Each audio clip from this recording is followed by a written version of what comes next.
What if you booked a vacation to ride the grand opening of a new roller coaster, but then when you show up, it's closed? This is a growing trend in the theme park world. The highly anticipated Top Thrill 2 opened on May 4th, 2024. However, 8 days later, Cedar Point announced it would close indefinitely. Or how about Hyperia, which was briefly open before getting shut down until June 8th? So what in the world is happening? Why aren't these rides ready to go on opening day? And what does this mean for the future of theme parks? You four got some explaining to do. Hello.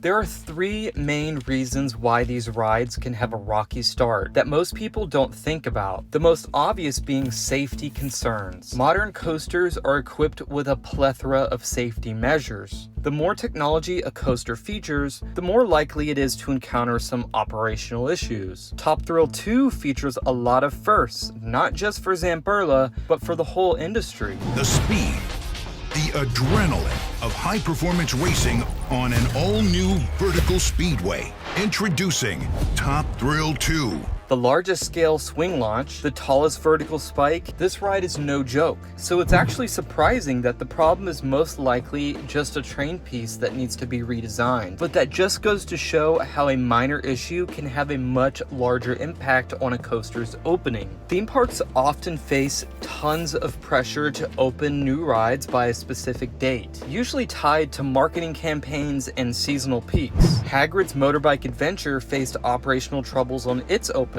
Rather than delaying the opening, they literally pushed through because of how many people had reservations, including some important people and even press members. These deadlines might seem feasible to us, but they can be detrimental to a new ride if everything isn't in 100% working order.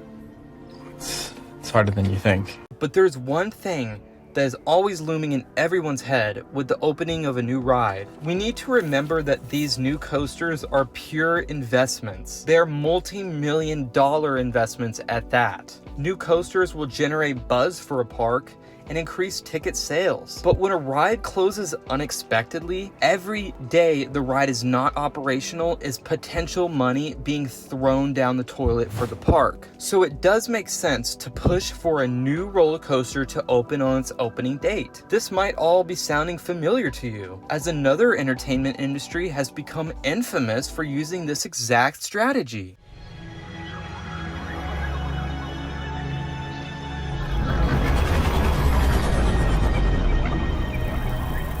In 2014, the internet went insane after seeing the trailer for No Man's Sky. This game was going to be groundbreaking at the time, with promises of a procedurally generated universe, diverse ecosystems, and multiplayer. However, upon its launch in 2016, players quickly realized that the game lacked most of these features, and included its fair share of technical issues as well. Hello Games remained silent as they worked on update after update, patch after patch, and today the game is in more than a complete state, finally including all the promised features from day one with regular updates to this day. Did other video game studios look at this success as a framework for their future games? One could certainly argue that, with a more high-profile example like Cyberpunk 2077. This game had by far the most disastrous launch of all time. It was the butt of every joke for what felt like a whole month. Please,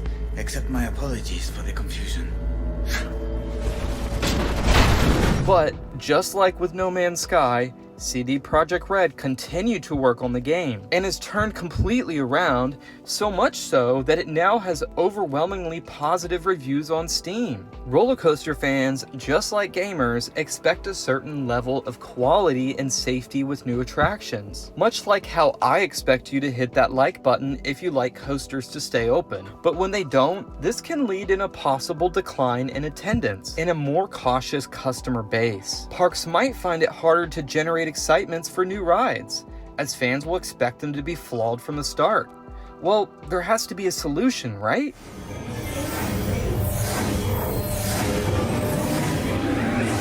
Soft launches could be one of the keys to avoid a rough opening for a ride. This opens a ride to a limited audience before its official grand opening. This can be used to thoroughly test a ride and resolve any potential issues. Would this kind of approach been able to save the opening of Hagrid's at Universal? Like we mentioned earlier, Hagrid's had a disastrous opening, leading to wait times up to 10 hours. To me, this serves as a cautionary tale for future rides. But is it possible that the industry looked at this as an opportunity?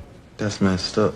I mean, the ride is now considered one of the best in all of Florida, if not the country. And I gotta say, the operations are top notch. Absolutely cranking through those trains. Not to mention, it might be one of the most technologically advanced rides ever made. And with Epic Universe right around the corner, could we see some similar delayed openings within the park? The park will open with 11 rides, several of them featuring cutting-edge technology. We know that Donkey Kong Minecart Madness is a prototype coaster that Universal has patented themselves. And with it being the most popular section of the park, let's hope it runs with very minimal downtime. Both Dark Universe and Ministry of Magic will debut with dark rides featuring new technology and possible never-before-seen effects. You can click here to see more about each ride opening at Epic Universe.